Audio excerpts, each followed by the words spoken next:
Good morning again to all those of you who are joining us. My name is Erin Sicker, and I'm from the Great Lakes PTTC. Thanks for being here and being on time.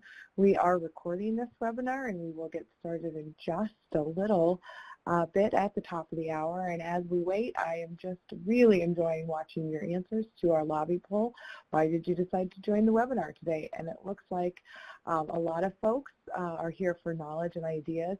And while some very honest people are willing to tell us that their boss made them come, I appreciate that honesty.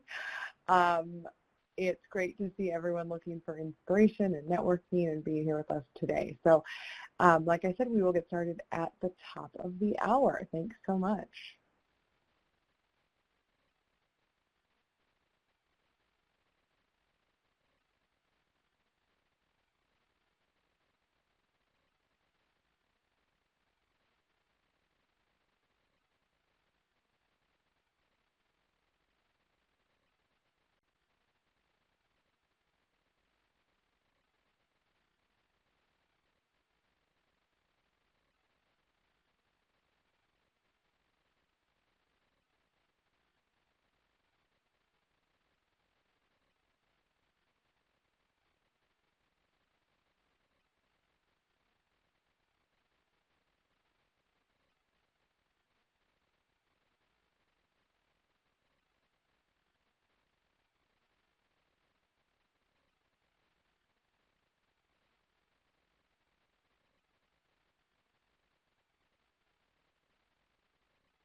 Good morning, everyone. My name is Ann Shensky, and I am happy to welcome all of you here. We are thrilled to see so many of you. And as Erin said, we're excited that people are on for knowledge and ideas and inspiration, and are just all here to get a lot of really great information from some wonderful speakers. I just want to quickly go over some of the details for the webinar today. It will be recorded and it will be available on our website. It'll take us, a week or so, so you can double check and look there. Today's audio will be broadcast through the computer speakers, so please make sure that your speakers are turned on and up because there is no call-in number available for this webinar. You may use the chat box feature throughout the whole webinar to ask questions or add comments, and a Q&A session will be held after the presentation. Again, I would like to welcome everyone, and one last reminder, if you have not already signed up for part 2 of this 2-part series, you will need to go onto our website and sign up for part 2. We want to just make sure that nobody misses the second one, so please make sure if you have not already that you go on and do that. And I will hand it over to Erin. Thanks, Ann. Hi, everyone. Good morning. This is Erin Sicker, and I am a prevention manager here at the Great Lakes Prevention Tech Transfer Center, or PTTC, as we like to call it. So thank you so much for being here, and we're excited today to bring 2 really esteemed presenters to talk to us about the intersection between suicide and substance use. So I'm delighted to introduce Kristen, Quinlan, and Nicole Tirone.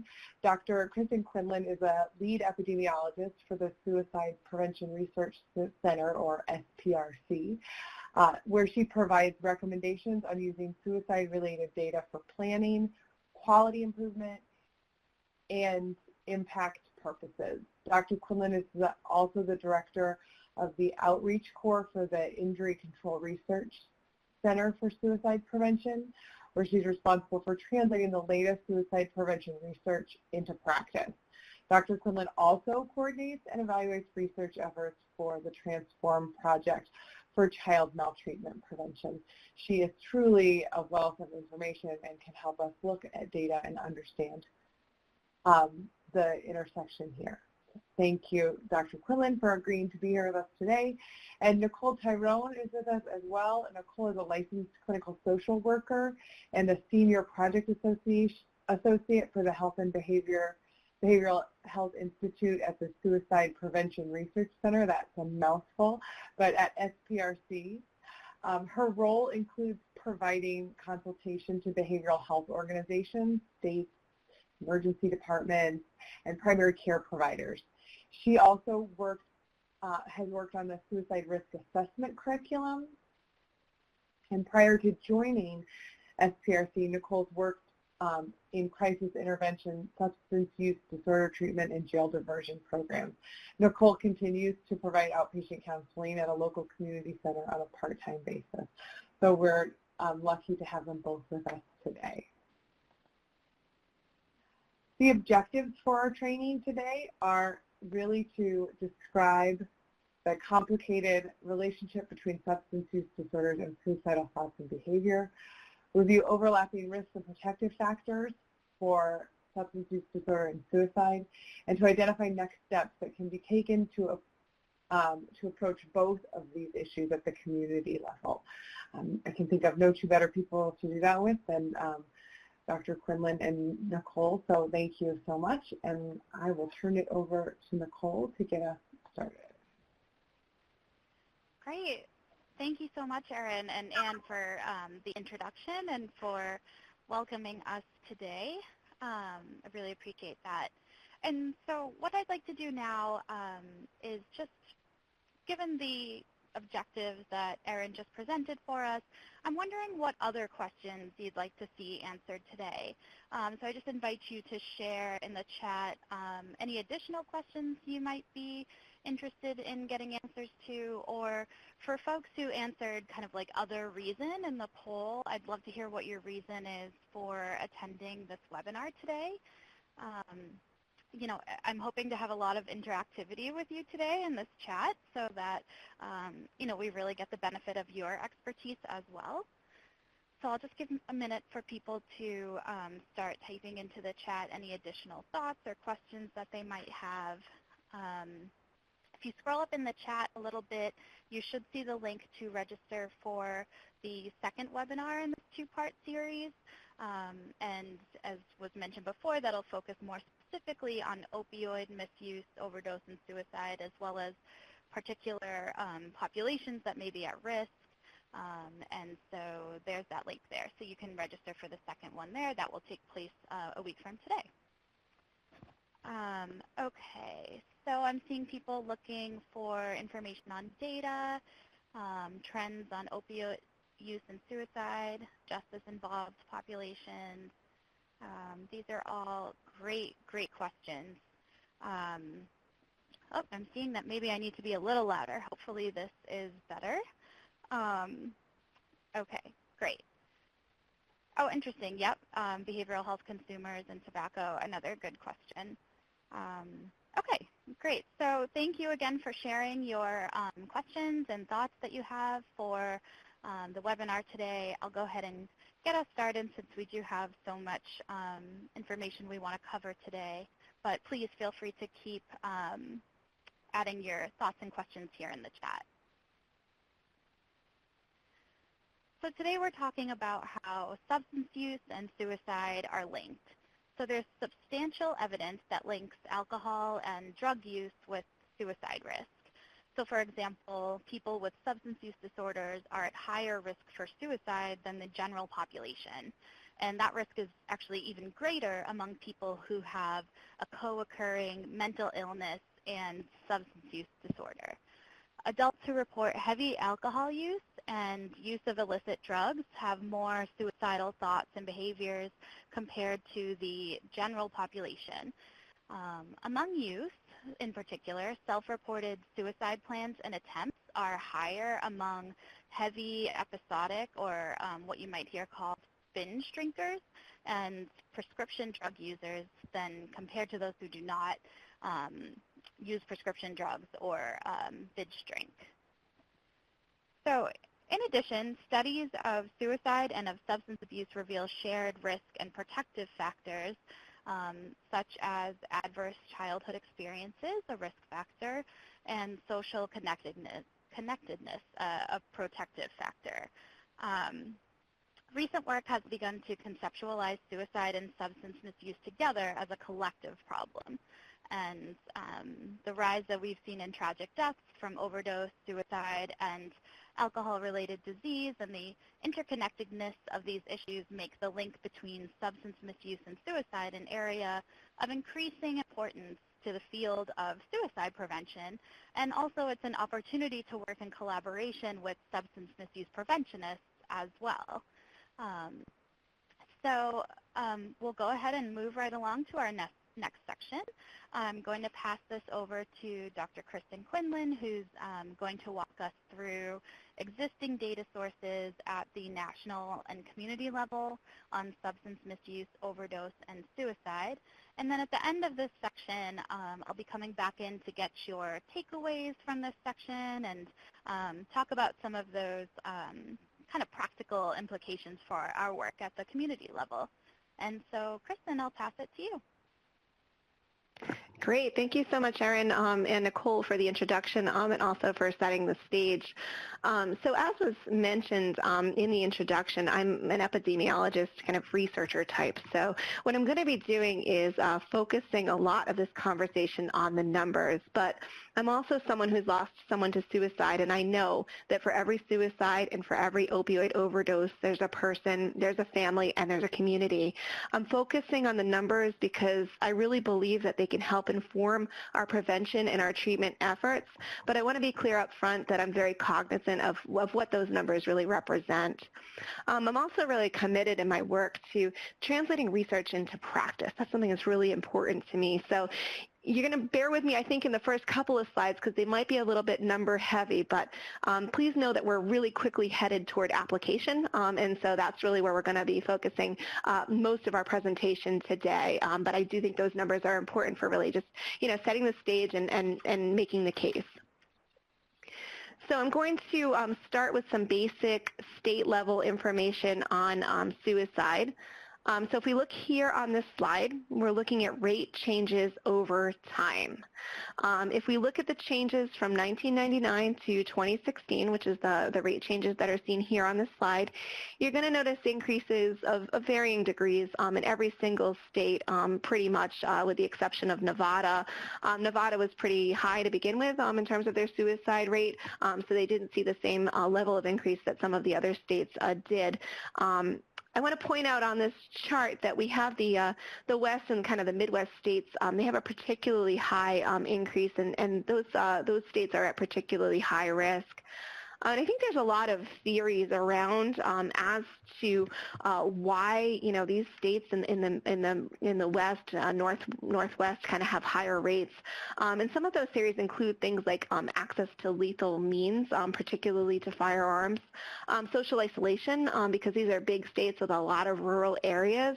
Particularly high rates of suicide in Native American and veteran populations who are often live in these areas, and access to mental health care, again, because of that sort of rural those rural areas, access can be a big issue for folks. And so, those are some of the theories as to why these states have particularly high rates and have seen some of those really big increases that they've seen. I think the take-home point for this slide is that we're seeing an increase in suicide across the United States, and this increase is obviously concerning across the board. So the other place I want to begin is with this story, this public health story. In this graph here, and this is the first of a couple of graphs that I'm going to present, we see years going across the bottom. So you can see from 2000 to 2017. And the age-adjusted rates are kind of going up the side. These are age-adjusted rates per 100,000. And there's various injury-related deaths kind of, in the various different colors. So motor vehicle deaths, suicide, unintentional drug poisoning, and homicide. And you can kind of see how they track over time. What I want to point out are two important things. First, suicide and unintentional drug poisonings are steadily increasing. And second, we see a pretty big decline in motor vehicle deaths over time. And this is where my public health story starts. So if we look at motor vehicle deaths, we see that decline over time. And if you recall, back in the 1990s, early 2000s, we put a lot of effort into decreasing motor vehicle deaths. We increased the safety of our vehicles, just in terms of the safety technology that's in there. We increased child safety, the restraint systems. We focused a lot on drinking and driving. Seatbelt use became a really big priority. And so we just did this really collective, sustained effort to decrease motor vehicle deaths, and it worked. That's what we see here. We see that collectively, all of these efforts really produced a change. And that drop in motor vehicle deaths is exactly that. It's this sustained collective public health effort, this really comprehensive approach to prevention. And if we were to apply that same kind of comprehensive, sustained, collective public health effort to suicide prevention or to the prevention of unintentional drug poisoning, we'd probably see the same type of change. And the benefit, I think, too, is that suicide and drug poisoning share some common risk factors, and we're going to talk about those later, that make them it makes sense to sort of address those two together. And so we could take our public health effort and really, produce some really good change. I think that understanding the link, particularly between the risk and protective factors that suicide and unintentional drug poisonings share, can really help us improve these prevention efforts and tell this public health story. I want to turn back for a minute on some of the specifics on the numbers related to suicide. So here we're looking at suicidal behavior, specifically in adults, and when we do, we see this funnel. The biggest number is in serious thoughts of suicide, where we see about 10 million adults having serious thoughts in the past year about suicide. We see about 1.3 million attempts and about 45,000 total deaths. So the death piece is for youth and adults combined. I have a few reasons to talk about suicide risk by starting with this funnel. First, I think the funnel points to the need for both upstream and downstream prevention efforts. Each line on this funnel represents a space where we can intervene. So for example, maybe we direct prevention efforts downstream to those who've been seen in the emergency room for an attempt. That's one space where we could intervene. Or maybe we move upstream and we direct our prevention efforts to those who have serious thoughts of suicide. Maybe we do some campaigns to educate people about help seeking. Or maybe we move even further up before the funnel even begins, maybe before people have serious thoughts of suicide, and build some protective factors there. But the point is that this funnel sort of shows that there's multiple spaces that we as preventionists can enter. The funnel also points out a relatively low number of deaths by suicide, and I think that's important because when we focus on deaths by suicide, we're missing out on some stories of hope and resilience. A lot of people with serious thoughts of suicide or even suicide attempts do not go on to die by suicide. In fact, actually, the research has shown that 90% of attempters, and these are folks who have made some pretty serious attempts using very lethal means like railroad jumps, those kinds of things, they are not going to go on to die by suicide. And so this means that there's a whole community of attempt survivors who can help us. They can share stories of resilience. They can let researchers and practitioners know about the risk factors that led them to an attempt. They can help us mobilize our communities to make suicide prevention a priority. And so, that's the other reason this funnel kind of tells a story and gives us some ideas.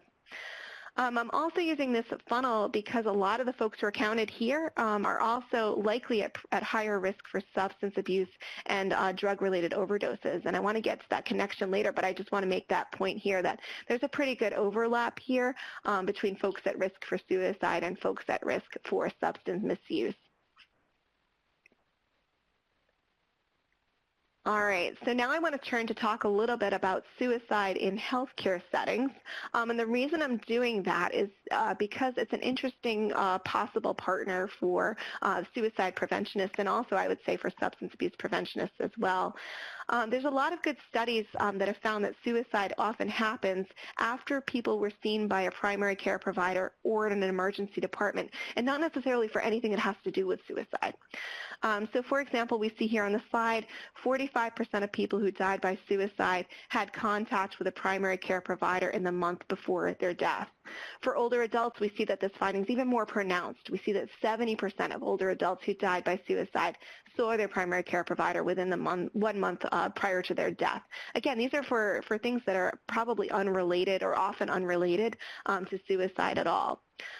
People who die by suicide are also found in mental health services and in emergency departments. As we're going to see in this series, the relationship between help seeking for physical symptoms and suicidality is complicated. So, for some of these folks who were seen in their primary care departments or emergency departments, they're experiencing pain, isolation, depression, and maybe manifesting as physical symptoms. For other folks, they're experiencing pain, and that's a cause of their suicidal thoughts or depression. For others, there's sort of this comorbidity of physical symptoms and suicide thoughts and behaviors. But whatever the reason, we really see this connection between help-seeking in healthcare settings and later suicidality. And this information also shows us that suicide is more than a mental health problem. More than half of people who die by suicide do not have a known mental health condition. So that means that people at risk for suicide are not always being seen in mental health services. They can be seen in primary care services. They can be seen in the emergency departments, and sometimes not even for anything related to suicide. So also, as I mentioned in the beginning of this slide, this slide is important because it gives us some ideas about, who we might approach as partners in suicide prevention. We might want to think about whether or not our primary care providers are at the table, maybe, about whether our hospitals or our emergency departments, and I'm talking outside of the psychiatric departments, are also present at the table. These providers are seeing folks at risk for suicide. They're seeing folks at risk for opioid overdose or substance misuse, and so they're a really important partner.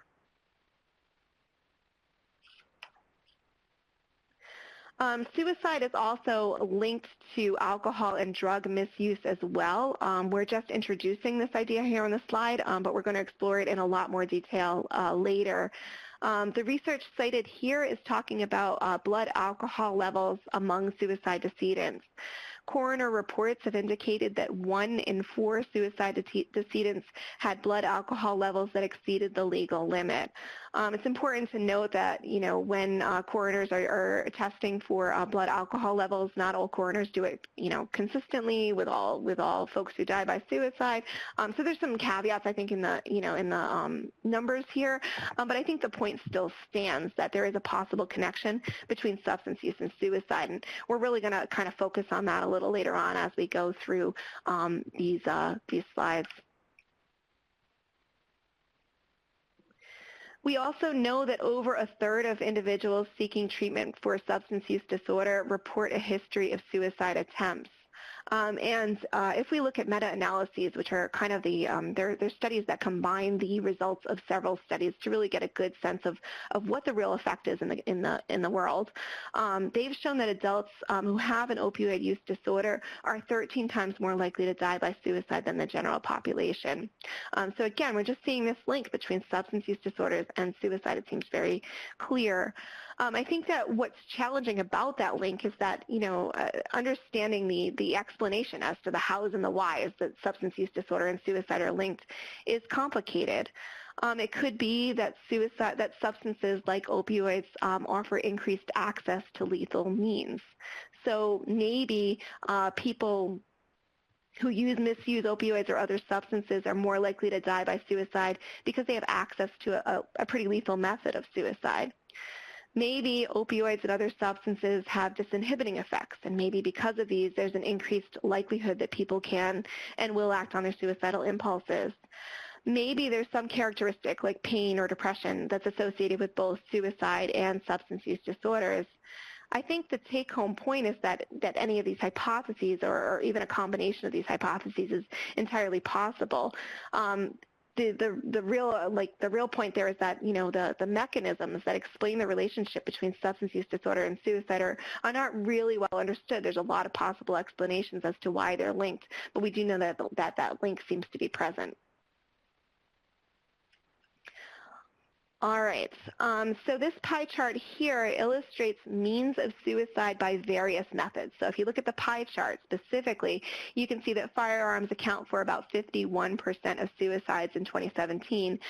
Suffocation was about 28%, and poisonings, importantly, were at about 14%. And if we drill down further, looking at the bar graph, we can see the contribution of various substances to poisoning suicides. So as that graph shows, we see anesthetics and narcotics, this is things like opioids, heroin, and fentanyl, account for a good chunk of poisoning deaths by suicide.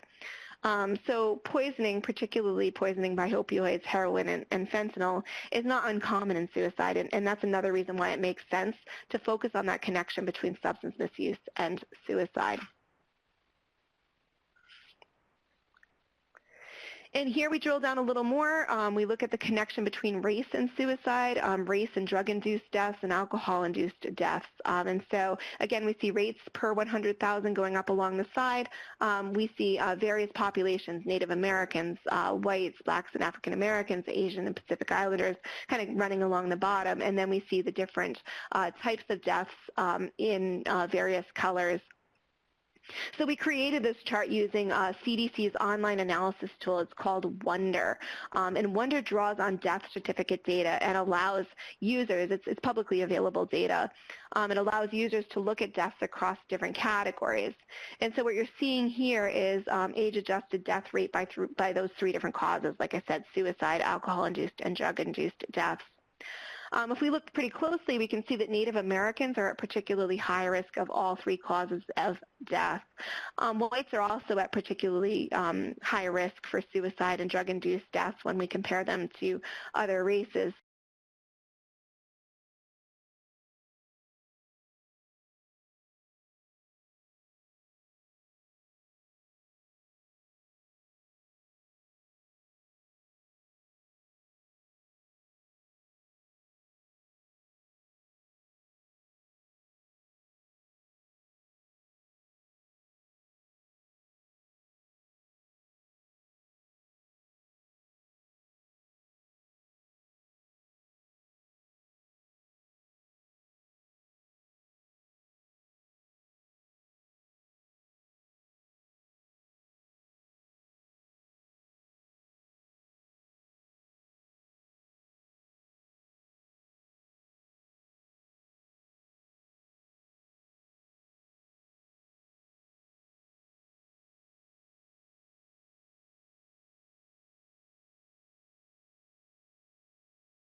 Okay. So.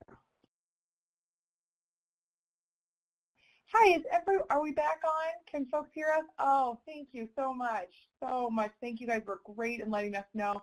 We're going to go back to the end of slide 17 where we heard our first indication that we had an audio problem and turn it back over to Kristen. Thanks all and for your patience. Yeah, I'm so sorry about that, folks. Thanks again for your patience. So back to slide 17, just to make sure that folks are caught up with where we're at. The point on this slide was simply that Native American and Alaska Native and white folks, individuals, seem to have a particularly high risk for alcohol-induced, drug-induced, and suicides. And so this kind of gives us some indications as to where we might direct some of our prevention efforts. I also saw a question, actually, I saw a question come in and I want to address that briefly on Native American communities and their suicide and other kinds of death data.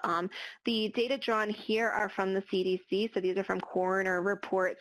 And so when we look at coroner reports, the race is not always consistently collected, and so there are some definite caveats to their the data collection system here. For sure, these numbers can be misreported, underreported, that sort of thing, but this is really the best data that we've got from the CDC. And so, we kind of rely on the coroner and medical examiner system, but sometimes, those race categories can be a little off. Also want to just spend a second talking about the National Violent Death Reporting System, which is a space that CDC uses, as a database that CDC uses to collect information on suicide-related deaths. All states participate in the system, but some states have a better developed system than others. Under the system, abstractors use coroner reports, they use police reports, they use interviews to look at a variety of factors that might have come before a suicide. And from this list, what we really see is that suicide is more than a mental health problem. We can see that there are many factors that put folks at risk, including relationship problems, current or past crisis, problematic substance use, and things like that. Again, we can use this information to help us direct our prevention efforts. Because we see that over a quarter of suicide decedents had problematic substance use, it really makes sense to coordinate suicide prevention efforts with the substance misuse prevention community. And again, I want to point to some limitations of the data. The 28% of folks who died by suicide who had problematic substance use is likely underreported. This is abstractors are gathering this information from interviews and police reports and that sort of thing, but it's possible that that folks didn't know about someone's problematic substance use, and so as a result, this is probably an underreport. Kristen, this is so Erin. I think that's I'm sorry to interrupt. I just wanted to ask, there's a whole lot of people asking a question that I'd love to see if we could just get answered real quickly, which is why was Hispanic not included in, or Latino not included in your breakdown of population? Yeah, and that's a great question, actually, and we could have done that because if you go to CDC's online analysis tool called Wonder, you can actually do the breakdown by the Hispanic population as well. As of now, the Hispanic population is counted in, the whites and the blacks and the Asian American. So it's in there as an ethnicity, but it's not broken out for special analysis on this particular graph.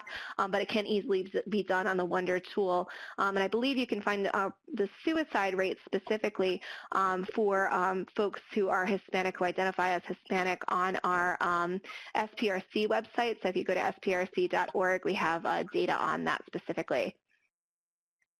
Wonderful. Thank you for that clarification. I just saw a lot of questions, so I wanted to make sure we addressed that right away, and thank you for that. That was very helpful. Sure, no problem. Great. And actually now I'm turning it back to Nicole to talk about some implications for practice. Thank you so much, Kristen, and thank you for kind of walking us through and translating such an incredible amount of data. I just want to take a step back for a minute and provide some space for you to type into the chat here maybe just one key takeaway or reflection from this section. What kind of really hit you and might stick with you as you're thinking about this work going forward.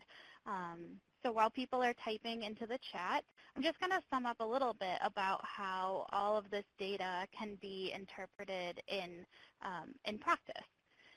So collaboration and partnership building, those are two pieces that we're really heavily focusing on today.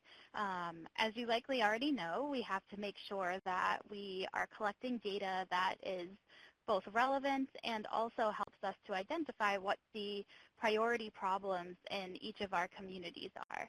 Then thinking about the specific community context in which we're operating so that if it's relevant, we can then identify the appropriate kinds of evidence-based programs that we could be implementing if we need to address, for example, suicide and substance misuse specifically.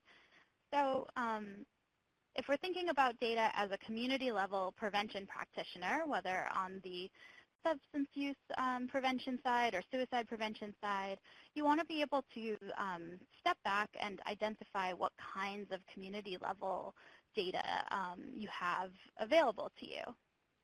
And here we're talking about community level data that helps you assess causes of death. So this could be from medical examiners, coroners, youth health surveys, or other sources maybe you might be using that you could put in the chat here for others, things that have worked for you. And then take another step back and see, okay, how does my community data compare to the national and state data? Is it completely different? Is it on track? And what does that mean for how you might be able to respond?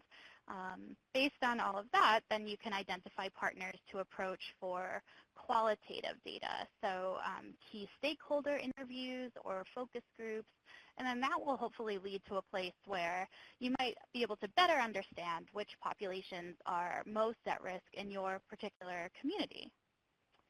So I'm going to take a quick look now through the chat and see some reflections that people have shared.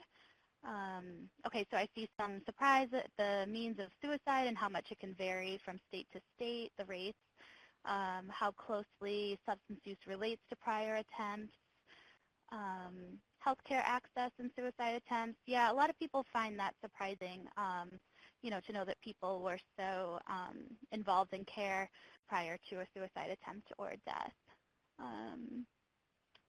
The 13 times more likely to die by suicide, yep, seeing that as a reflection.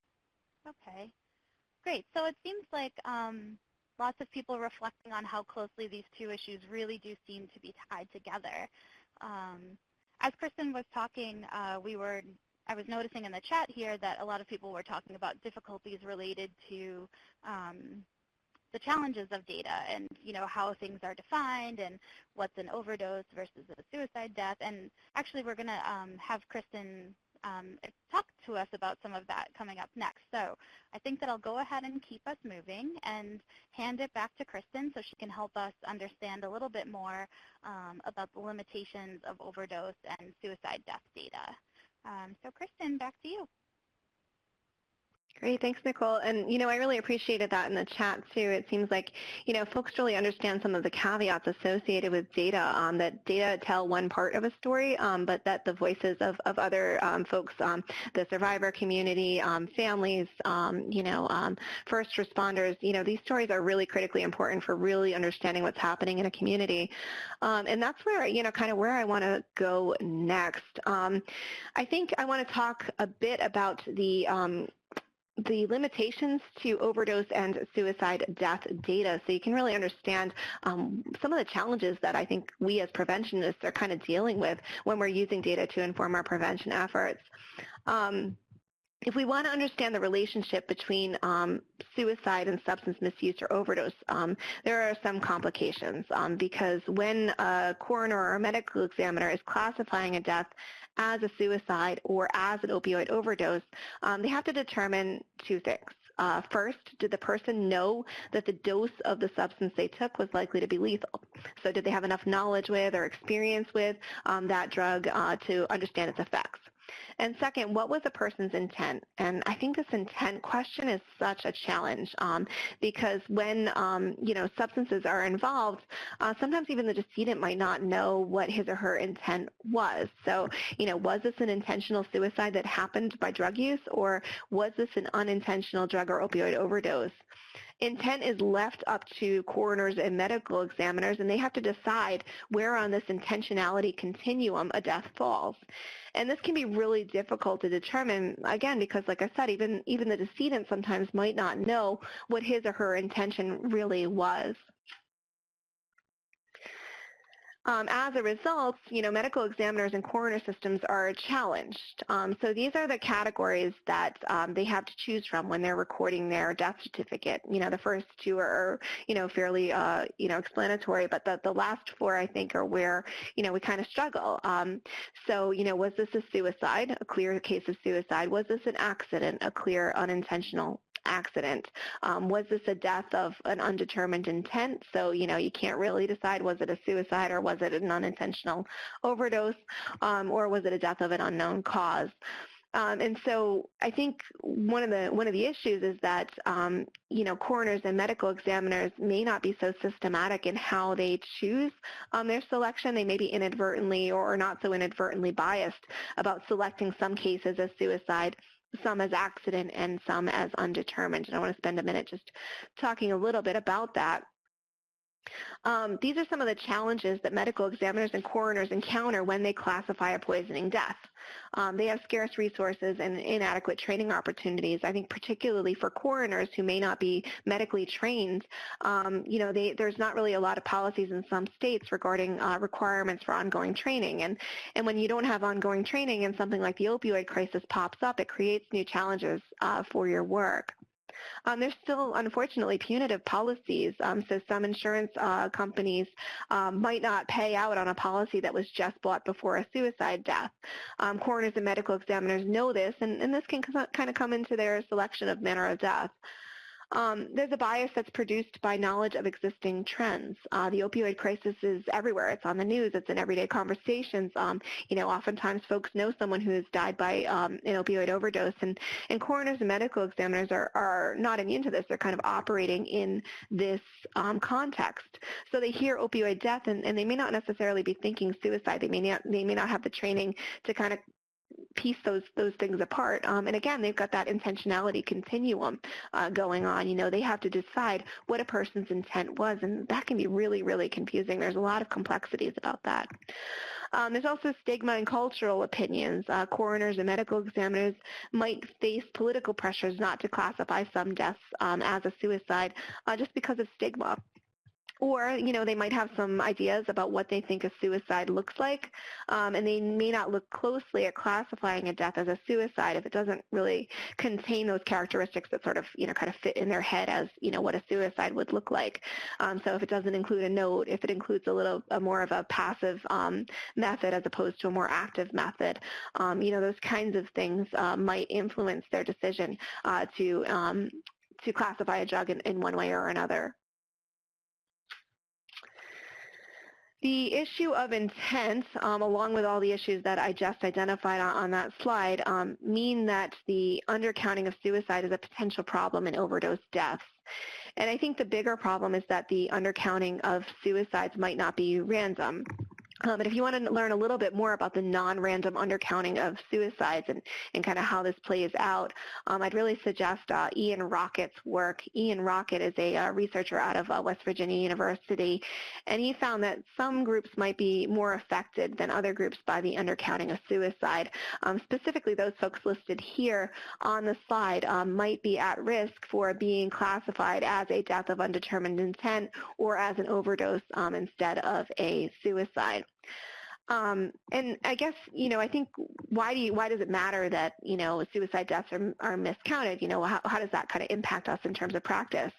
I think it matters because there's this increased emphasis on using data in planning and decision making. Data we're encouraged to use data to direct our prevention efforts. And if the data are wrong, we might misdirect our efforts. So, for example, if I lived in a county where a coroner classified all deaths as, drug-related deaths as an overdose and not as a suicide, I might start to work on prescribing practices or drug take-back programs. But really the bigger problem might be suicide, which we might tackle with some different strategies. And so this data sort of guide our decision-making, and that can be a piece of this. That can be important.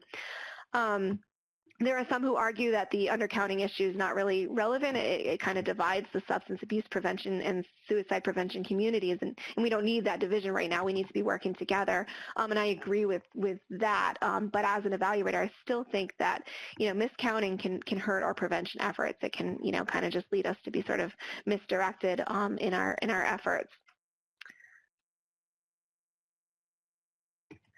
So when we think about gathering information on suicide and drug overdoses, and we talk specifically about tribes, and I saw a little bit of this come in on the chat, we have all the same concerns that we just covered in the prior slides, but we also have a few more. For some tribal communities, there are concerns about the power of words and language. The term suicide might be really outside of the cultural and religious lexicon. It may not exist in the language, and as such, it can be difficult to count.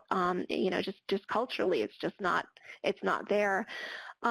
Tribes have been historically disenfranchised, and so as a result, understandably, they're very protective of their communities and very worried about what their data might be used for if it's shared or if it's made public. Tribes are sometimes collecting data in ways that are different from one another and also different from the systems developed by the federal government. So this means that in some cases the data may not be easily available, although I would argue that a real strong focus of our prevention efforts should be to work with the tribes to understand how they've collected their data and what their data mean, interpret those data, and help direct prevention efforts accordingly.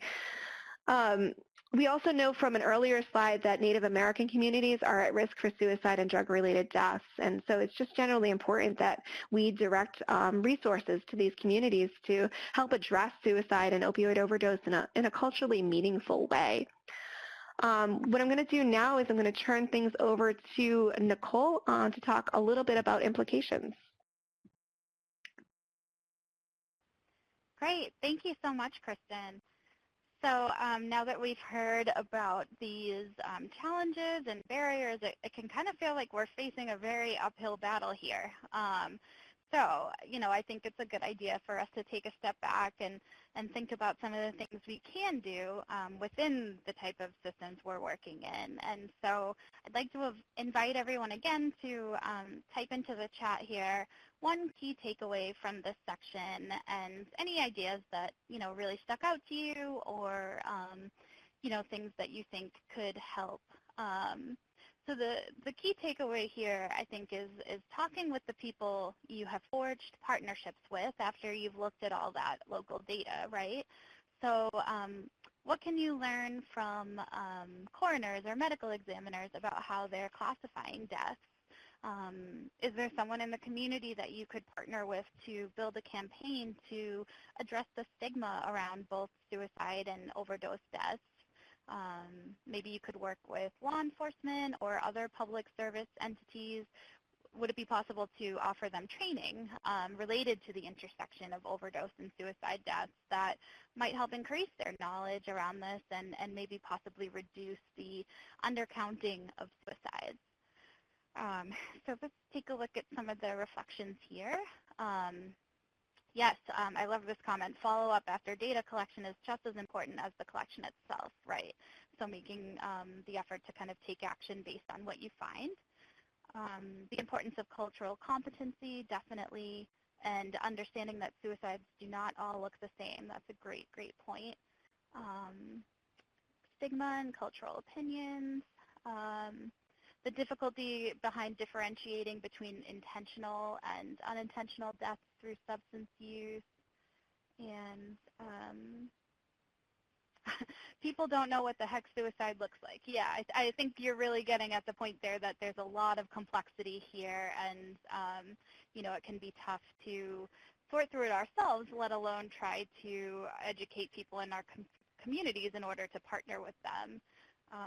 So it's great to see how much people have enjoyed talking about this, and I'm glad that we were able to discuss this and maybe come up with some ideas to help us move forward.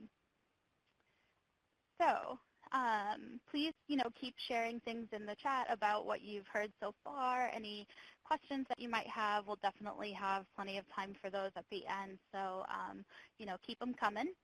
And now we're going to move on to think about those overlapping risk and protective factors for substance misuse, overdose deaths, and suicide.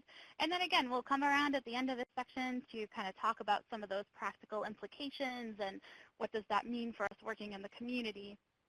But for now, I'm going to hand it back over to Kristen, who is going to help us understand a little bit more about those overlapping risk factors. Great. Thank you, Nicole. I really appreciate that. And I also really appreciated the comments that I'm seeing in the chat. I'm having some time to read through those now. I saw a question about a resource for coroners, and I was thinking about a presentation that I did with Deb Stone over at the CDC. The CDC was interested in developing exactly that, a resource for coroners. And they started to put together, kind of what that resource might look like. And I do have an AAS presentation, American Association of Suicidology presentation that I can check with Deb to see if CDC is willing to share.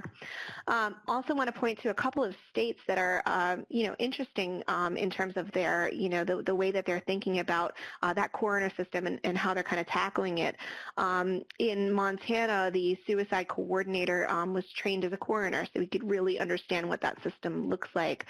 In Utah, they're doing these really intense psychological autopsies where they're taking a sample of folks who died by suicide and spending a lot of time looking at what systems they touched.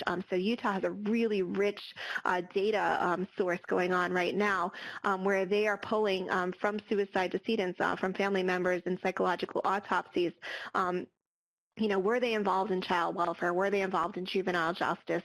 What systems did they touch prior to their death, and where can we invest our efforts to help prevent both suicide and opioid overdose? Super rich data set out in Utah. I also think about Minnesota, where the epidemiologists out there did some research looking at Native American communities, specifically, again, looking at psychological autopsies to get a sense of how often this undercounting is happening, this undercounting of suicides, classifying them as an overdose or as undetermined intent when they are in fact suicides. The epidemiologists out there found that estimates of almost a quarter of Native American folks were incorrectly or possibly incorrectly classified as being a death of an undetermined intent when they were in fact a suicide. So there's some states that are really doing some really interesting things out there, and if you're from any of those states, I recommend that you get in touch with your epi person because they might have some more resources for you. So the next page here, I want to talk a little bit about overlapping risk factors for substance misuse and suicide. Earlier in our presentation today, I talked about a public health story. I talked about that motor vehicles and how we really tackled that in the 2000s and really saw that drop. And on this next section, I want to start talking about what a comprehensive, coordinated approach to substance misuse and suicide might look like. And it really starts with these shared risk and protective factors. When we acknowledge that suicide and substance misuse have overlapping risk and protective factors, we can start to think about how we might direct our prevention efforts so we can tell that public health story, so we can make those comprehensive, collaborative efforts that we need to make. So looking first at the risk factors, some of the risk factors that you can find in the literature are here on this slide. If you're looking for a good primer on this, the Substance Abuse and Mental Health Services Administration, or SAMHSA, has done a report titled Substance Use and Suicide, a Nexus Requiring a Public Health Approach. It's listed there as a reference on the slide. And so this was drawn kind of from that summary, and it's a really great summary talking a little bit about what states can do to address some of the shared risk factors. Just to highlight a few of them, for both substance misuse and suicide, academic failure is a risk factor. Violence, conflict, and trauma are also shared risk factors for both substance misuse and suicide. From the research, we've seen that ACEs, which this is adverse childhood events, also called ACEs, is related to future suicide risk. So the more ACEs a person has experienced, the higher his or her risk for suicide. So adverse childhood events would count as things like a separation from a parent or a caregiver, substance misuse in the home, incarceration of a parent, or violence in the home. Those kinds of things would count as an adverse childhood event. And the more of those you add together, the higher your risk for suicide. Childhood trauma is also associated with increased risk of prescription opioid misuse as well. And when we think about trauma, I think, we would be remiss if we did not talk also about historical trauma.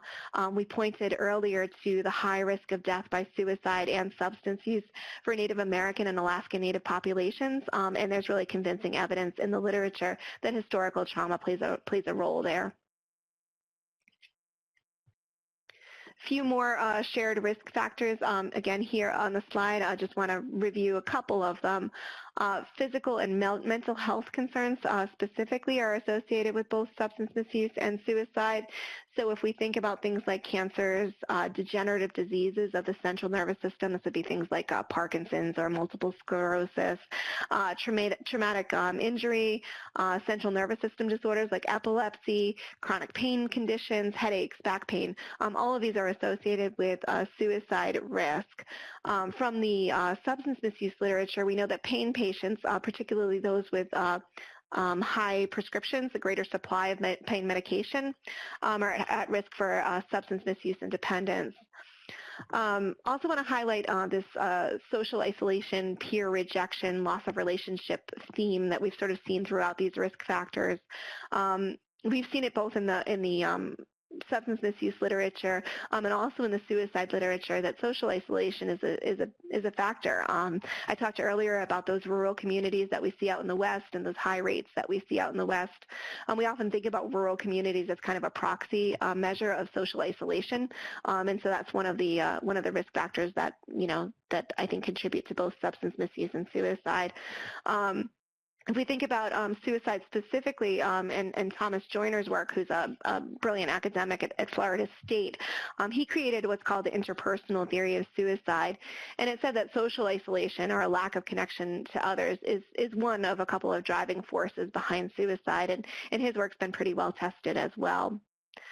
So I don't want to leave this slide without talking specifically about the difference between causation and correlation. The factors that we've seen on these two slides increase the risk of opioid abuse and suicide, but they don't guarantee it. So even if a person were to have every risk factor on these two slides, it doesn't mean that they're going to misuse substances or that they're going to attempt suicide. And substance misuse and suicide are not necessarily caused by these factors either.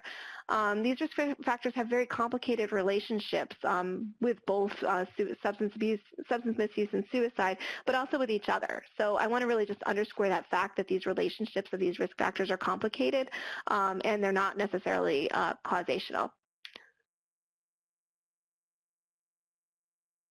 All right, I want to talk a little bit about protective factors as well, and you can see some of the protective factors that we see in the literature here on this slide. Again, these are protective factors that are, have been found for both substance misuse and substance misuse and suicide. Most of them are related to social connection and also to just stability, and so they seem to help folks out and be protective. And these are a couple more shared protective factors as well: community engagement, reason to live, sobriety, strong family bonds, those kinds of things. And there's been some research to suggest that these protective factors are helpful in and of themselves, but they're also helpful in mitigating other risk factors that we might see. So for example, we know that social isolation from peers is a risk factor. We saw that earlier on a slide, but strong family bonds can help mitigate this a bit. And so these protective factors are really, really useful. All right, and I want to turn back for a minute to alcohol and substance misuse and really just kind of underscore that point again about the connection between substance misuse and suicide. Again, we saw earlier that 1 in 4 suicide decedents had tested positive for blood alcohol levels that exceeded the legal limit. And I think that one of the reasons why we see this connection between alcohol intoxication and suicide is because alcohol decreases inhibitions. It increases psychological distress sometimes, and it can restrict cognitions, and that might be a contributing cause of this relationship. When I think of this relationship, I actually usually think back to some research that I did at URI on drinking and driving, where we talked a lot with students about alcohol myopia, this idea that alcohol causes this sort of myopic vision. It makes a person feel as if there's only one solution to the problem. In the drinking and driving literature, it's driving home drunk, but in the case of someone who has high psychological distress, maybe some challenges in their life circumstances, that alcohol myopia might be related to suicide as well. This slide just, again, makes that case that we need a dual focus. We need to talk about substance use and suicide together. And if we think specifically about opioids and look at the research literature on that, we see that adults who receive high doses of opioids are at increased risk for suicide. The study that we're cited here in the first bullet is actually talking specifically about veteran patients. This relationship between high doses of opioids and increased risk of suicide holds true even after we control for demographic and clinical factors. So the relationship between higher doses of opioids and increased risk of suicide is still there regardless of the demographics of the patient, regardless of the patient's clinical presentation. And when you kind of strip away those things, that relationship still stands. And so I think that that's a really important connection to understand.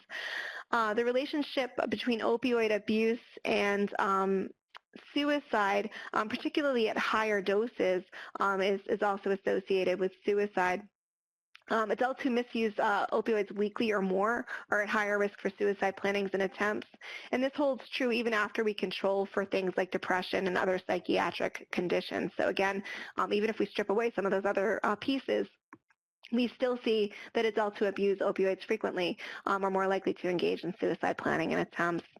And that meta-analysis I covered already on a prior slide, but again, just underscoring that point.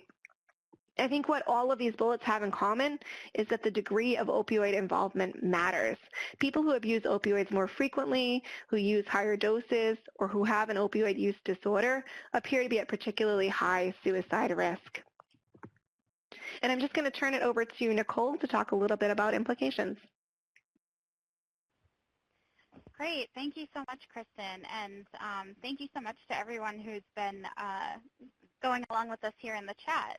I've tried to respond to some of the questions about research, but we can certainly, when we do follow up from this webinar and send some good resources related to this work, we could also definitely send a list of sources from the slides. So thank you so much for bringing up these questions.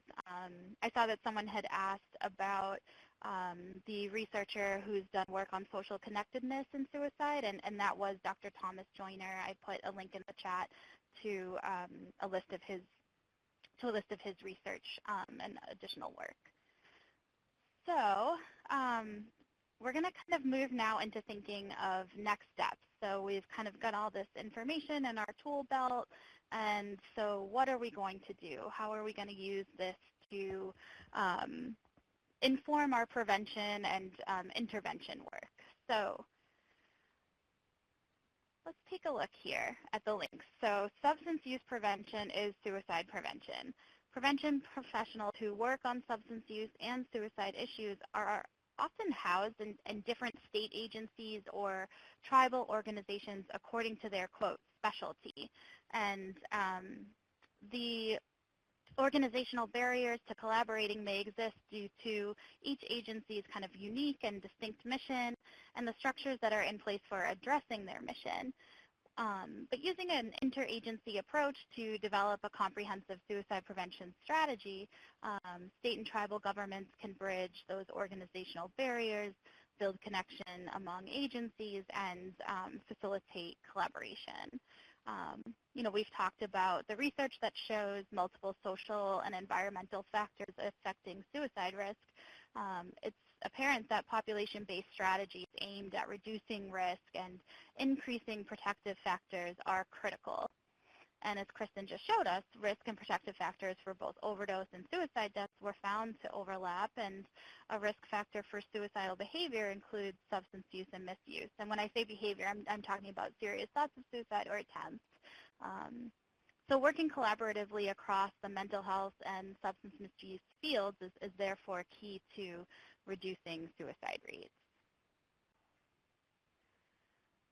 So on these next two slides, what I'm kind of trying to get across here, right, is that there's things both sides of the quote-unquote aisle can do to learn from each other and kind of utilize that public health approach. So on this slide here, you can see things that substance misuse prevention professionals can do. And on this next slide, there's things that suicide prevention professionals can do, and you'll see that they're very much the same things, right? So substance misuse prevention and suicide prevention professionals have shared responsibilities and opportunities. Both should be informed about the many risks that affect the individuals and communities that they work with, and both should also learn about suicide and substance use disorders and how misusing substances can affect suicidal thoughts and behaviors. Both can identify opportunities to collaborate with the other to address their common goals, and keeping in mind this idea that substance misuse prevention is also suicide prevention based on what we know from the literature. So you can see how much can be accomplished on each side by learning about your counterparts in other agencies. So to summarize here, how can suicide prevention work complement substance use disorder prevention? I'd love to see some of your ideas here in the chat, and I know some people have kind of mentioned things as we've been going along here. We don't want to be siloed in our efforts, right? That's kind of like the key takeaway. That's why it's so important for suicide prevention practitioners to understand those two sides to substance use disorder work. There's prevention and then there's treatment. And both sides can benefit from collaborative efforts with key community settings like schools, health systems, public service, and corrections. And in clinical settings, such as emergency room or other mental health settings, that could involve cross-training opportunities for staff. So, maybe you're training mental health providers in how to administer naloxone or how to teach their patients to administer naloxone, or other types of trainings related to substance use disorders. And then maybe some kind of suicide prevention gatekeeper training could be used for substance use disorder professionals. And we've talked a lot about exchanging data, identifying those overlaps, and working together with colleagues to address this problem.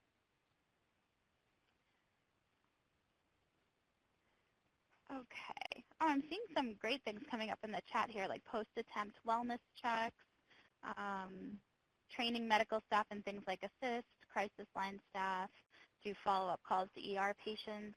Great. And sources of strength I see is mentioned, increasing connectedness and resiliency. And yeah, this is great. Harm reduction works. Thank you guys so much for sharing these comments. And please keep them coming. I'm going to keep us moving because I want to make sure we have time for all of the Q&A that has, the cues that are coming in, and time for us to deliver the answers, hopefully, right? So we're going to get into some examples from the field. So hopefully these examples can kind of help synthesize some of these concepts that we've discussed today. It's a way to kind of see what's happening out there in the quote-unquote real world. So in this 4-minute story from the Suicide Prevention Resources Prevention and Practice series, Barry Fawcett of Prevent Suicide West Virginia describes a statewide initiative to integrate West Virginia's substance abuse and suicide prevention efforts. In partnership with the State Bureau for Behavioral Health, Fawcett and her team are dually addressing these issues by training intervention specialists to assess and ensure rapid follow-up for people who survive an overdose or suicide attempt, which some folks I think were actually just recommending as a best practice in the chat. So they looked at the data that they had available to them and saw both high opioid overdose rates and high suicide rates. They received the state opioid response grant and approached someone at the Bureau of Behavioral Health and said, how can we incorporate suicide prevention into this grant work? And a big component of this work is the creation of 6 new positions. They're called Regional Adult Intervention Specialists, and they dually assess for substance use disorder and suicide risk and ensure engagement in treatment, continuity of care, and work with response teams. And so this is one example. Another example from prevention and practice is Native Americans for Community Action Incorporated, or NACA. In northern Arizona, they noticed that more than half of the youth at the local detention center was Native American.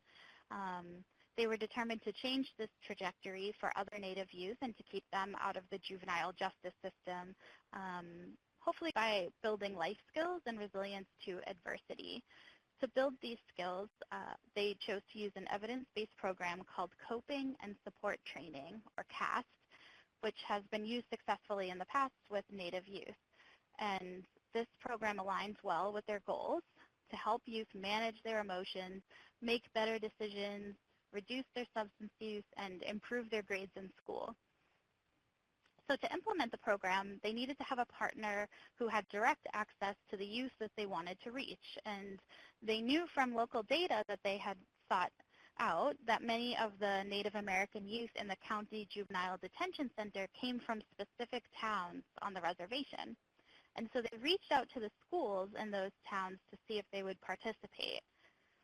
So if you think about it, I don't know how familiar people are with CAST, coping and support training, but it's a big commitment for schools to integrate CAST into their curriculum. So it's like integrating it in the curriculum, identifying teachers who can facilitate the 12-session program each semester, and then selecting students to participate. So what NACA did was provide ongoing support to the schools to make it easier for them, to make it a more enticing ask. They used grant funding to pay for CAST facilitator training. They paid for the program materials and then also monthly support calls with facilitators. To overcome common challenges like retaining teachers and students in the program, they provided stipends to CAST facilitators and incentives such as like movie tickets or restaurant gift certificates to students.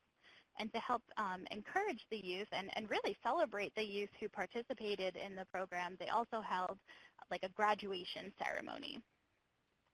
So to date, 6 schools have partnered with them to implement the CAST program among students aged 13 to 17, and about 40 students at each school have participated in the program every year. So they did give us some information about their results that you can see if you go to sprc.org and look at our prevention and practice section. They found at the beginning and end of the CAST program, when they had participants complete self-assessments that would evaluate their personal growth, post-test results have shown substantial improvements in the areas of self-worth, coping, and connectedness. So, we've talked a lot about social connectedness this webinar and how important that is. So after the program, there was a 51% increase in the number of students who agreed with the statement, "I am proud of myself," and a 66% increase in the number of students who agreed with the statement, "I know where I can get help when I have a problem." So those are pretty stark and just wonderful results to see. So I think this is a great example of ways that you can work with other community providers and try to tackle some of this work. And lastly, I just want to share this example from the Association of State and Territorial Health Officials, Essentials for Childhood Policy Guide, long title. The Oregon Health Authority and the Department of Human Services brought together child fatality review teams from across the state to identify trends and work together on prevention strategies. And so many different types of partners were working to increase family stability and child safety by integrating mental health and addiction, housing, and employment services, as well as other systems. And these joint efforts in Oregon have resulted in 3 great results: a coordinated child fatality data collection and reporting system that uses surveillance data from outside the child welfare system, and improved partnerships with drug and alcohol treatment providers and efforts to expand family-based treatment. And then the co-location of domestic violence advocates in the state's child welfare and self-sufficiency offices.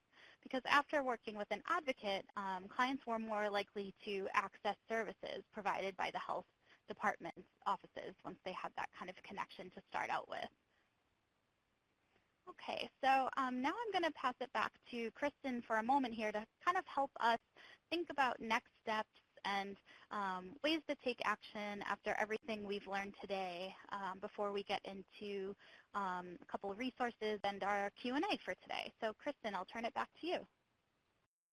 Great, thank you, Nicole, and thanks for that Oregon example. I really liked the co-location of domestic violence advocates. This public health approach is exactly that, piece that I've been talking about earlier in the webinar. It led me to think about some research that's being done now on training domestic violence hotline workers in also suicide prevention and, and substance misuse prevention, because when folks are calling in for domestic violence, issues, they're also dealing with, they could also be dealing with those other public health issues as well. And so it just seems critically important that, folks are prepared and understand this sort of public health approach, and we're all kind of on that same page. So I want to talk a little bit about taking action. Substance misuse and suicide prevention, they have some barriers to working together. I started my career in substance misuse prevention, and when I switched to suicide prevention, I found I had to develop a whole new language. I had to learn about a whole new host of funding streams. And I think, I also noticed that folks with longstanding careers in substance misuse prevention or suicide prevention are pretty accustomed to having some scarce resources for a public health problem that they're really passionate about. And so there's concern that the, sort of collaboration will mean that they're asked to do even more work on even less money, or that they're going to be forced to kind of dilute their prevention messaging because they're trying to be, kind of all things to all people, instead of really focusing their efforts and their messaging, in their specific public health problem. And so I think that there are some barriers for sure to working together. But I think that the positives of collaboration really outweigh those negatives. And I just wanted to share a few thoughts on how I think we could collaborate. I think it's important to start with a shared language. If we learn about each other's funding streams, we learn about the restrictions of, each other's partners and how we're funded. So, in suicide prevention, for example, Garrett Lee Smith plays a big role. It's the Garrett Lee Smith Act that funds prevention efforts. And those efforts are often directed at youth. And so, folks who are working on the Garrett Lee Smith grant can't really veer outside of that. And so, substance misuse prevention professionals should know that. And then, there are also some limitations to where Partnership for Success grants, those folks who are funded by SAMHSA to do substance misuse prevention in their communities, they have certain, kind of guidelines and parameters that they need to work within as well. And so just understanding each other's funding streams and where those caveats are, I think it's really critically important, because sometimes a partner might say, no, we can't collaborate. And it's not because they don't want to work together, but it's because their funding stream just limits where they can work. And so I think understanding all of those things is critically important. I also think it's important to learn each other's acronyms, and if you work in state or federal government, you'll know that there are many. I think it's also important to cross-train. We can offer suicide prevention training to substance use disorder treatment program staff, for example, and we'd be really likely to reach a population that's very high risk, which would be, a great way to really incorporate suicide prevention messaging. I think sharing data is another really positive step. I noticed that, when we look at suicide prevention and substance misuse prevention, sometimes we're recreating the wheel. When I got to suicide prevention, I found that many suicide prevention coordinators were trying to run their own data when most states have a working epidemiological work group set up as part of their strategic prevention framework on the substance misuse side. And epi work groups have already pulled together a whole host of data on risk factors that are very related to suicide. These are really, smart folks who are just epi-focused. And so they've got a whole collection of data. They've been doing this for many years. The infrastructure is there, and so it's important to tap into it. And similarly, I think there's some really good infrastructure on the suicide prevention side that substance misuse preventionists can really tap into as well. I also think that we should think about shared goals and upstream prevention. If we come at prevention with the overall frame of healthy communities, we can build some good protective factors and potentially stop some problems before they start. This could be really economical, particularly for two areas that have pretty scarce resources, and so that would be really great. Really starting at the top of that funnel that I presented earlier, and focusing on those protective factors, focusing far upstream, because those protective factors are really important, not just in and of themselves, but also because they mitigate some of the risk factors that we identified earlier too. I also think that we can advocate for some collaboration at the state level. It's going to take some education of state-level decision makers and some primers on how to speak that shared language, but collaboration at the state level could be a really powerful model. Starting to braid those funding streams, starting to braid those resources, trying to figure out how we can just serve each other, how we can really kind of combine our prevention efforts for a bigger bang for our buck. All right, I think that's about it for me on this slide, so I'm going to turn things back to Nicole so she can walk us through where to find some resources to do this important work. Thank you so much, Kristen. I really appreciate you kind of summarizing and giving us some hope for how we can move forward and take action based on everything that we have learned today. So we will definitely send out, as I mentioned before, a list of resources that address some of the things we talked about today when we send the webinar materials out. So when the recording and slides are available, we'll share a list of resources with you as well. But in the meantime, I did want to just highlight two resources that I think can be a great start. So the Suicide Prevention Resource Center is the only federally supported resource center devoted to advancing the implementation of the National Strategy for Suicide Prevention. So we are funded by SAMHSA and housed at the Education Development Center. And so they advance the suicide prevention infrastructure and capacity building through consultation, training, and resources, and those are for states, American Indian, Alaska Native settings, colleges, universities, healthcare. It also provides support for the Zero Suicide Framework, which you may or may not have heard of. It's an initiative based on the belief that suicide deaths for individuals under care within health and behavioral health systems are preventable.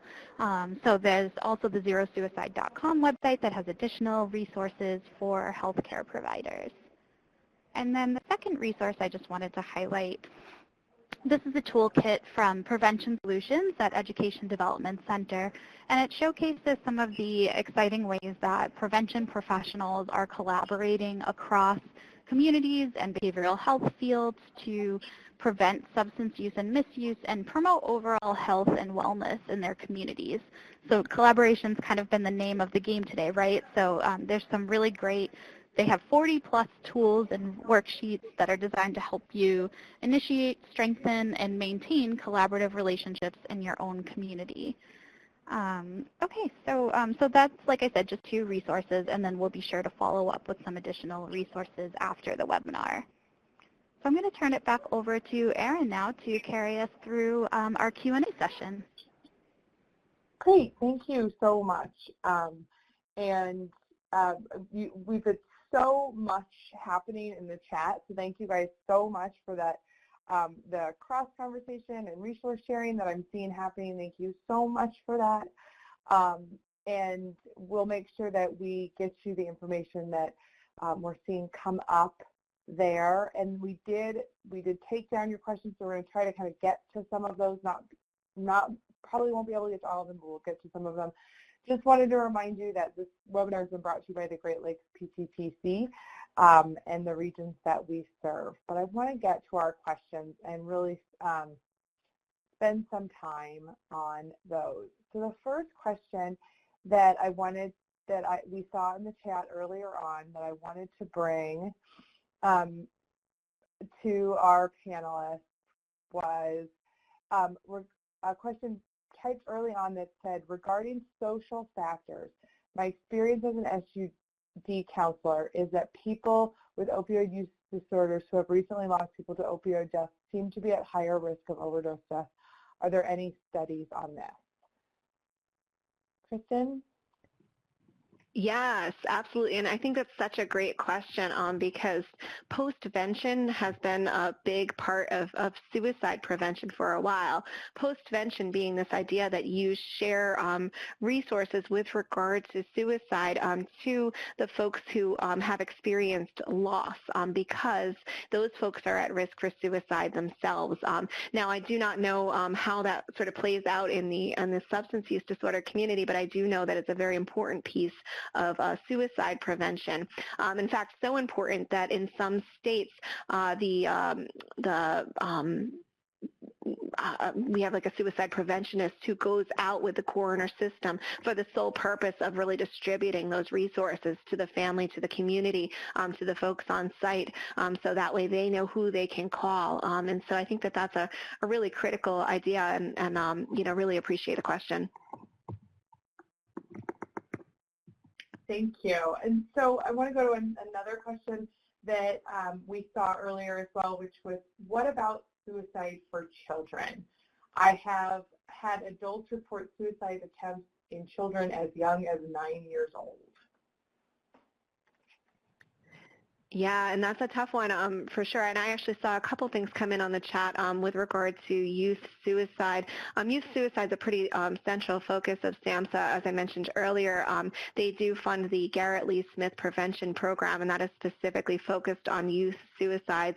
We have a lot of really good prevention programs that address youth suicides, and some of those programs also overlap with outcomes in substance use disorders as well. So as you're picking prevention programs, it may be beneficial to also look for prevention programs that address both suicide and substance use disorders kind of simultaneously.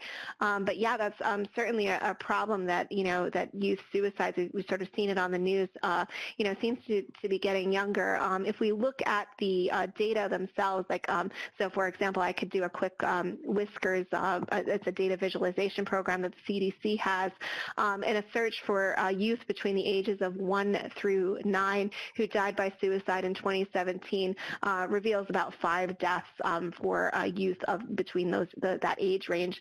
So it is a very low number at this point, but also very scary. The attempt data is a little bit more difficult to get our hands on. Attempt data in suicide it's something we're still working on, particularly with regard to real-time attempt data, so really getting a sense of how attempts are happening. As of now, most attempts are measured through self-report, either through the Youth Risk Behavior Survey or through the National Survey of Drug Use and Health. And so we don't have good real-time data from the emergency rooms and that sort of thing on attempt data. But the fact that younger kids are at risk for suicide, for sure, I think it speaks to really addressing those upstream factors that's so critically important. Just building those protective factors as early as possible is a really good place, I think, to direct some prevention resources. Thank you.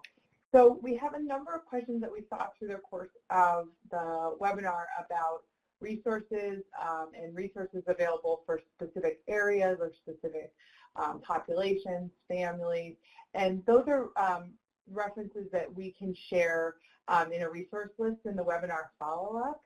You can also always go to the Suicide Prevention Resource Center or SPRC website to start looking for those resources. So I just want to let folks know that there are a number of questions that we have come in that we are going to make sure that we get to post-webinar or in our next webinar, things that we have to look up or take up another question. So kind of in a follow-up about the youth, there was another question that someone asked about what does research show about why we have youth suicide epidemic in the United States? Is there any research that you could speak to about the specific issue in the United States? Yeah, so most of the research on youth at this point really speaks to, well, a bunch of things. So there's research on a lot of the risk factors that we saw earlier in this webinar as shared risk factors for both substance use and suicide. Some of those risk factors being things like social isolation, bullying, childhood trauma. There's a big surge of research in what's called adverse childhood events. I referenced them earlier, also called ACEs, and the number of ACEs that youth experience as being an indicator of increased risk. And so, if a youth has a parent who's incarcerated, plus substance use in the family, plus experience of violence in the home, all of those things sort of combined together could increase a youth's risk for suicide and also for opioid use as well. So ACEs is a big study at this point. So there's a bunch of places. I think substance use is also another place where folks are really directing their research efforts into looking at that risk of youth who use substances and what that means for suicide risk. So there's a lot of interest in a lot of those areas. But most of the risk factors that we saw on the slide as shared risk factors, that research is happening among youth at risk for suicide as well. It wasn't just for adults, it was for youth too.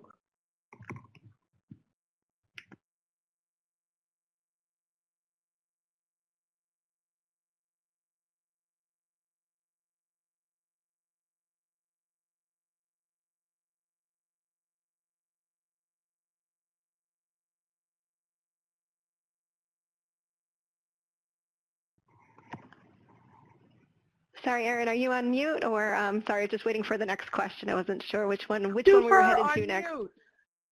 No worries. On mute. So sorry. So the question that I wanted to pull next, and this is probably the last question we'll be able to address live today, is what recommendations do you have for utilizing drug-free workplace programs in the workplace to address suicide? I love that question because I think that, there are certain industries that we know are at higher risk for suicide. So the construction industry, for example, is at high risk of suicide. The folks who engage in the kind of protective services, so, police, fire department, first responders, those folks are at risk for suicide. Military personnel all are at risk for suicide. Veterans at risk for suicide. So there's certain industries where it can be kind of concentrated, I think, that risk.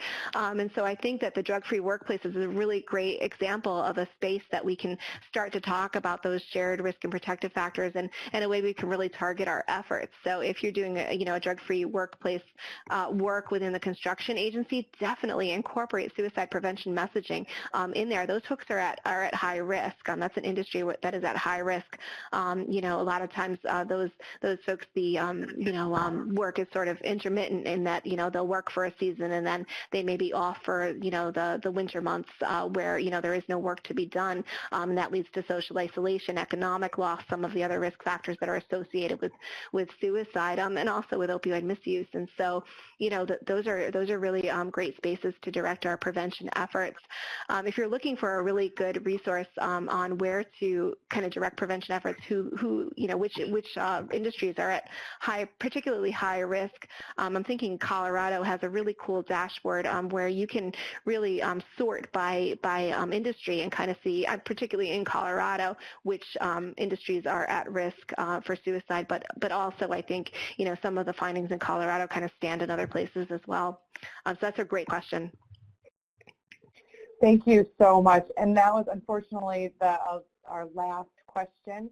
Thank you so much all for being here. We are at exactly 11:30 Central Time.